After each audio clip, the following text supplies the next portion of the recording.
Amis joueurs, bonjour, j'espère que vous allez bien chez vous, ravi de vous retrouver pour cette nouvelle vidéo sur la chaîne. C'est Thomas pour vous servir et vous êtes sur Il était un jeu. Nouvelle vidéo, nouveau volume de Je vous en parle où je reviens sur les dernières sensations ludiques que j'ai pu découvrir ces derniers jours. Aujourd'hui, on va découvrir 3 jeux plutôt costaud, pas de petite boîte cette fois-ci, contrairement au volume précédent. D'ailleurs, je vous invite à cliquer si ça n'a pas déjà été fait pour aller voir ce que je vous ai proposé et à me lâcher d'ores et déjà votre meilleur pouce pour soutenir la chaîne. Ça fait toujours plaisir et ça motive à vous proposer toujours plus de contenu vis-à-vis de notre passion commune des jeux de société. Aujourd'hui, on va parler de 2 jeux qui sont sortis dernièrement chez Matago. Le premier, ça sera Aoi, le petit frère de Root ou pas. Ici, Exit les forêts, mais on va plutôt s'investir dans les mers en mode piraterie. Très intéressant ce jeu, c'est très intéressant, même s'il y a quelques petits bémols, on va voir ça dans la vidéo. Un autre jeu cette fois-ci plus nature, c'est le dernier jeu expert de chez Yellow, la gamme que j'affectionne particulièrement et dont je vous avais proposé une vidéo spécialement dédiée. Et un autre jeu, petite surprise aussi, là aussi chez Matago, c'est Gold West, un jeu plutôt sur le thème des chercheurs d'or à la grande époque du Far West, pardon. Un jeu qui est quand même assez étonnant et qui m'a plutôt surpris. Donc je vous laisse vous installer confortablement. On va découvrir ces 3 jeux en quelques minutes. C'est parti!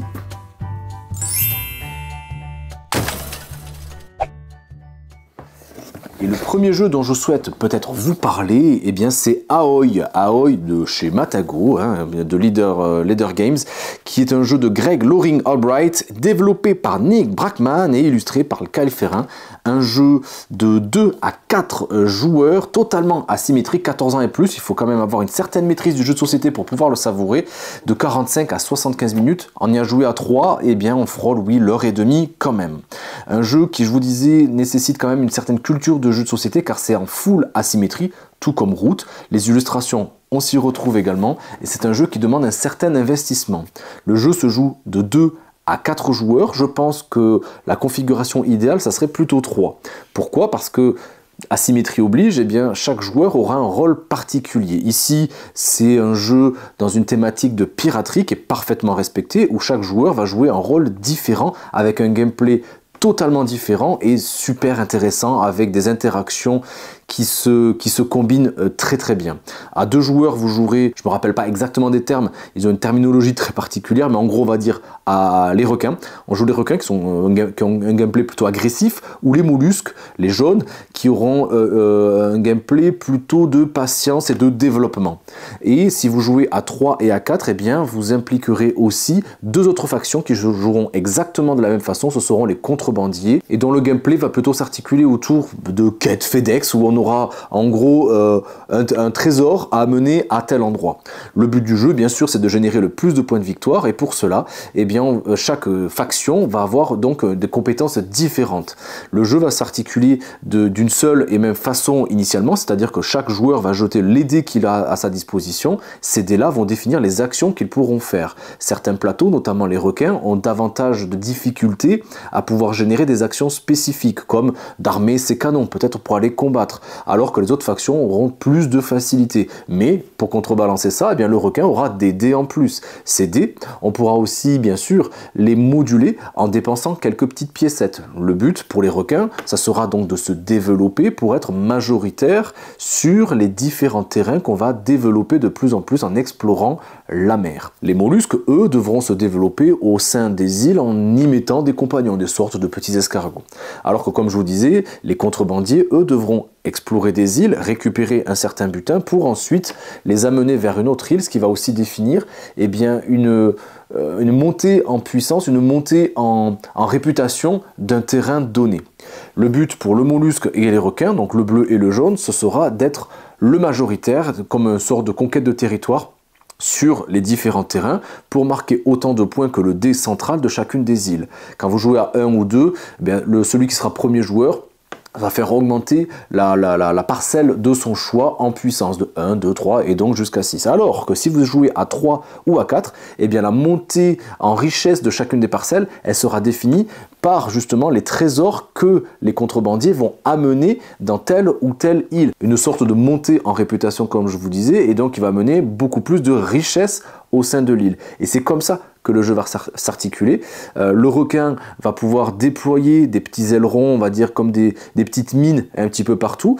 Les mollusques vont essayer d'établir sur les îles et donc le contrebandier va pouvoir utiliser ces ressources-là. Mais là aussi intéressant aussi, c'est qu'on va pouvoir évidemment recruter des équipages au gré de nos déplacements. Donc le gameplay avec les dés, on va pouvoir se déplacer évidemment, se téléporter directement avec le dé qu'il fallait. Bien sûr, combattre avec un simple lancer de dés, eh bien le plus grand va le gagner, mais on pourra aussi dépenser des valeurs de canon pour contrebalancer un petit peu le hasard en dépensant la valeur de dés pour avoir un score déjà défini. On lance le dé, ça va s'additionner. On va pouvoir aussi comme je vous disais, recruter des équipages supplémentaires, donc avec une certaine rejouabilité aussi. On pourra explorer les îles. Si on dépasse des îles, on prend une île au hasard, on la dépose, etc. Et les compagnons, pour y revenir dessus, parce que c'est quand même assez intéressant et ça va mettre encore plus d'asymétrie et les parties vont vraiment se renouveler avec ça, c'est qu'on pourra les recruter uniquement si on se dépose sur l'île en question de la couleur, donc de la couleur adéquate. On devra évidemment payer un coût qui est associé, mais voilà, c'est quelque chose sur lequel, quand on joue à 3, je trouve ça intéressant parce qu'on va pouvoir peut-être voir aussi où le contrebandier va vouloir se déplacer, où est-ce qu'il voudra livrer ces trésors-là pour essayer d'anticiper un petit peu les scorings les plus importants. Il y a une vraie montée en puissance dans le jeu, où au début ça score petit à petit, et à la fin, eh bien, les scores sont évidemment de plus en plus importants. En dehors des illustrations qui, moi, bien sûr, je les trouve vraiment très particulières, il y en a qui aiment, il y en a qui n'aiment pas. Moi, je trouve ça assez fabuleux, c'est reconnaissable du premier coup d'œil. Eh bien, au-delà de ces illustrations-là, c'est un jeu qui propose un gameplay très intéressant avec une vraie et pure asymétrie. C'est pour ça que le jeu est assez particulier, il est assez exigeant, il demande une implication des joueurs assez poussée et c'est un jeu qui pourrait frustrer peut-être pas, mais en tout cas braquer énormément de joueurs. Et à commencer par le gros point noir du jeu, c'est les règles du jeu. Elles sont catastrophique, c'est vraiment pas du tout ergonomique déjà dans la présentation, dans la police utilisée, dans les exemples aussi qui sont présentés. Quand on me présente des particularités de gameplay, mais dans les exemples, moi je trouve ça catastrophique, c'est redondant, on sait pas du tout ce que le jeu, la traduction, je la trouve des fois très laborieuse, et vraiment à la lecture des règles, je crus que je n'allais jamais y jouer. Et c'est lors de ma deuxième, voire troisième explication du jeu que j'ai enfin pu voir que les joueurs étaient attentifs vis-à-vis de mes explications. Quand on a bien compris un petit peu tout ça, en un quart d'heure, 20 minutes, ça peut se faire très aisément, et que le petit livret qui est fourni, en se basant là-dessus, on peut très bien s'en sortir. Bien sûr, on va revenir sur le livret pour quelques explications un petit peu plus précises, mais sinon, avec le petit livret, c'est très bien fichu finalement vis-à-vis de ce livret qui est juste imbuvable. Donc ouais, c'est un jeu un petit peu niche, Aoi. Moi je le trouve excellent, vraiment, je passe à chaque fois de bons moments. C'est vraiment joueur. On va pas être dans l'expert de chez expert, mais en mini-route, ouais, il y a ce côté asymétrie, le thème, bien évidemment, il change de tout à tout, mais par rapport à l'investissement, à la réflexion que ça amène et à la différence de gameplay, oui, on s'y retrouve un petit peu dans un mini-route, entre guillemets. Je l'aurais mis un joli 8,5 sur 10 vis-à-vis de tout ce que le jeu propose. Je vais lui enlever quand même le 0,5 parce que les règles, franchement, c'est une catastrophe et malheureusement, ça va rebuter de nombreux joueurs. C'est un jeu qui est pour moi un petit peu passé inaperçu, hein. Je ne l'ai pas vu trop tourner un petit peu sur les réseaux, c'est dommage. Le jeu est un jeu un petit peu niche et demande, voilà, comme je vous disais, un certain investissement. Voilà, c'est pour ça aussi que je voulais vous parler de Aoi, peut-être que ça vous aura intéressé. En tout cas, eh bien, je vous conseille fortement de l'essayer. Le deuxième jeu dont je vais vous parler sur cette vidéo, c'est Bamboo, édité chez Yellow, le dernier jeu expert dans les petites boîtes à la cathédrale rouge, château blanc. De 2 à 4 joueurs, 90 minutes. Les partie. 14 ans et plus, on va dire. Hein. Qu'on se le dise tout de suite, Bamboo, c'est peut-être la déception de ce début d'année.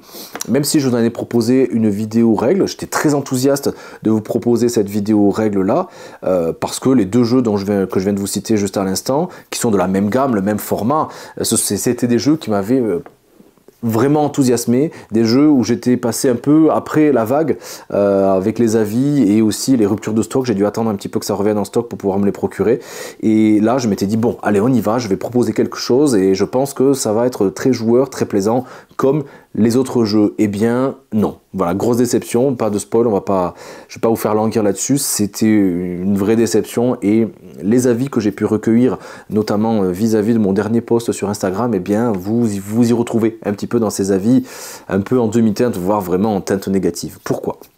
Bamboo, bah, le thème, les couleurs utilisées et l'édition avaient tout pour eh bien, nous susciter notre curiosité et se laisser un petit peu emporter avec une vague d'optimisme. Le thème déjà très nature, c'est quelque chose qui est très à la mode depuis quelques années, avec ici on est dans le rôle d'une famille, on va essayer de trouver un équilibre dans notre milieu, entre notre famille, notre foyer aussi, en essayant de faire des offrandes à certains dieux, certaines divinités pour aller mettre du bambou, le bambou qui ici va symboliser un petit peu cette harmonie-là, et d'essayer de générer des pièces dans notre environnement, dans notre lieu de vie, et de trouver un équilibre entre les points pour ne pas avoir de points négatifs à la fin de la partie.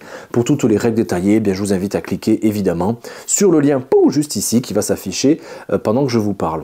Mais le gameplay, il est lourd. Le gameplay est pas satisfaisant et même plutôt frustrant, et on a l'impression que c'est un petit peu hasardeux, et qu'importe les choix qu'on fasse, eh bien on se retrouvera de toute façon avec des possibilités quasi identiques à chaque fois, et sans pouvoir forcément eh bien soit se satisfaire nous et aussi essayer de déstabiliser les adversaires. On a l'impression que ça sera un petit peu tout le temps la même chose au fil des manches, même s'il y aura toujours plus d'actions à faire, notamment par l'utilisation de ces bambous. En gros, hein, si vous connaissez pas le jeu, on va faire des offrandes.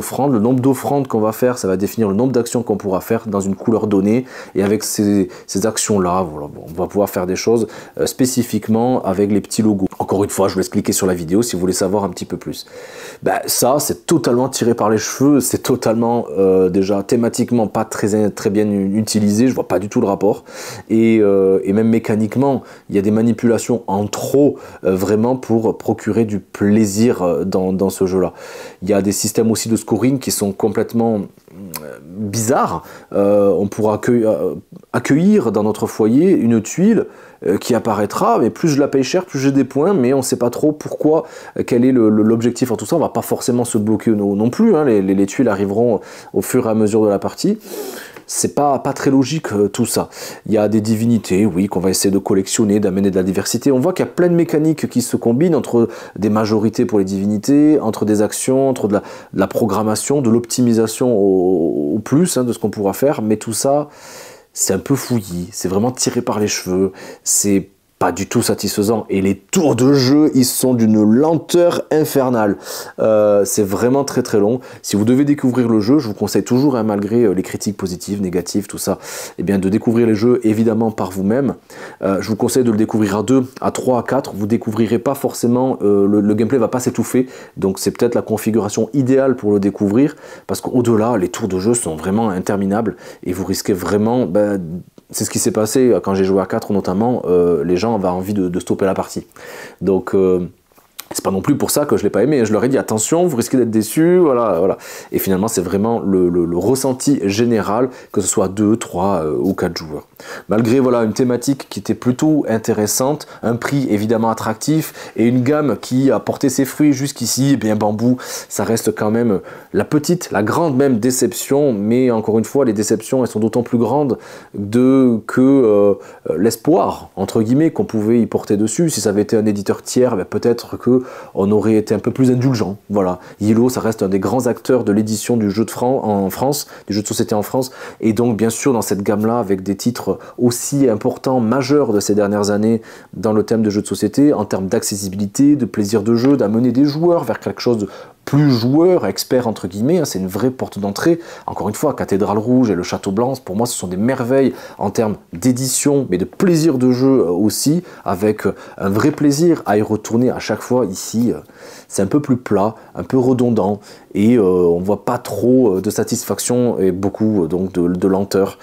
Et on n'a pas trop envie d'y revenir. Voilà. Mais voilà, encore une fois, on va parler du plaisir de jeu, du gameplay, des mécaniques, etc. Donc évidemment, l'édition, elle est magnifique, il n'y a pas de souci. Le matériel tout rentre là-dedans, il y a tout qui va à sa place, etc.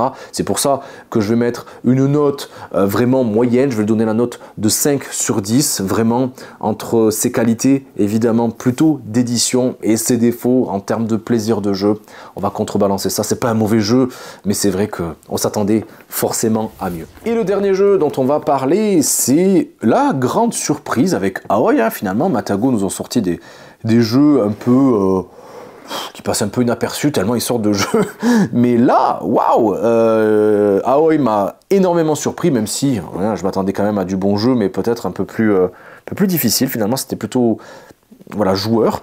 Ici, Gold West, eh bien, c'est un autre jeu de la gamme, un jeu qui demande aussi un petit investissement, de l'optimisation pure et dure. C'est de 2 à 4 jours, 45 minutes de partie et 14 ans et plus. Donc je pensais, vu la thématique un peu des chercheurs d'or, je m'attendais à quelque chose qui s'apparentait plutôt à quelque chose de familial. Pas du tout. Alors là, c'est de l'optimisation pure et dure, avec un petit twist au niveau de la mécanique qui est fortement intéressant. Donc comme on l'a vu, voilà la thématique, hein, on est des chercheurs d'or et on va essayer de s'établir auprès d'une rivière pour aller chercher évidemment des métaux précieux, du cuivre, de l'argent, de l'or évidemment, mais aussi donc d'établir des campements au plus près des ressources potentielles à aller chercher au fur et à mesure de la partie, avec des campements mais aussi des colonies. Ça, c'est la thématique globale du jeu. Mécaniquement, ce qui est assez intéressant, c'est qu'on a 4 petits emplacements sur notre plateau personnel sur lequel on devra prendre l'intégralité des ressources qu'il serait, des tokens, hein, des jetons qu'il y aurait dans un espace donné, et les faire grimper jusqu'à les faire sortir de notre plateau vers le haut. Et on va égrener un peu au petit poussé, on devra lâcher une ressource à chaque fois dans une des catégories. Donc on va un peu s'épuiser, mais aussi programmer peut-être pour les tours d'après, eh bien différentes combinaisons également. C'est là que c'est très malin. À la fin, quand on aura tout amené en haut, que ce soit les métaux, donc cuivre, argent ou or, mais aussi les ressources primaires qui sont du bois, si je me souviens bien, et de la pierre, eh bien je pourrai échanger les métaux contre des points de victoire immédiats vis-à-vis de certains objectifs communs. Je pourrais aussi les vendre dans un marché pour essayer de faire avancer ma diligence dans les 3 marqueurs de marché différents et générer des points de victoire avec un système de course. Là aussi, plus j'arriverai à aller loin sur ces courbes-là et plus sur ces pistes-là, pardon, et plus je générerai de points de victoire. Et aussi, et là, c'est encore un truc ultra intéressant, pour essayer de combiner or-argent, cuivre-argent, etc., selon un petit carré, avec des objectifs de fin de partie, des points donc de victoire bonus, qui seront différents, que vous pourrez générer différemment, selon, certes, les tuiles que vous allez tirer au début de la partie, mais aussi avec la configuration que vous allez donner dans ce petit carré, comme je vous montre sur l'exemple juste à côté. Et ça, moi je l'avais jamais vu, ça c'est quand même plutôt inédit et c'est très très malin pour remettre vraiment alors de la rejouabilité quasi infinie avec ça. On pourra très bien rejouer une partie, mais donc avec les objectifs qui auront une configuration différente, et donc les ressources demandées en métal, encore une fois, c'est très important à comprendre, seront là aussi différentes. Je trouve ça extrêmement intéressant, en plus d'être bien intégré dans le plateau de jeu principal, c'est plutôt malin. Et la seconde chose à faire, ça sera ces ressources-là d'utiliser peut-être aussi pour aller construire, comme je vous disais, des emplacements, donc des tentes là, ou des colonies. Et ça nous permettra donc d'essayer aussi de faire des lignes un peu comme dans les différents jeux qu'on peut retrouver, faire un système de zones. Bien sûr, plus la zone sera importante et plus à la fin on marquera des points de victoire. Et pour cela, je devrais dépenser soit une forêt, soit une pierre. Ça me donnera quelque chose, mais ça pourra me permettre de m'établir. Mais si j'arrive à combiner les deux, ça sera encore plus important. Je ferai directement une colonie et ça me permettra de progresser encore plus vite sur mon plateau personnel pour un système de majorité dans les différentes catégories des couleurs, des ressources particulières, que ce soit les forêts, et bien sûr l'argent, le cuivre et l'or évidemment. À la fin de la partie, le premier gagnera des points, le second, les seconds peut-être en auront un petit peu moins. Ça c'est intuitif, hein. Après je récupère donc une tuile sur le plateau principal, cette tuile me donne des ressources, ces ressources-là, je les récupère les 3 ou les 2, il y en a 2 ou 3 en fonction bien sûr, et je vais les positionner dans l'encart,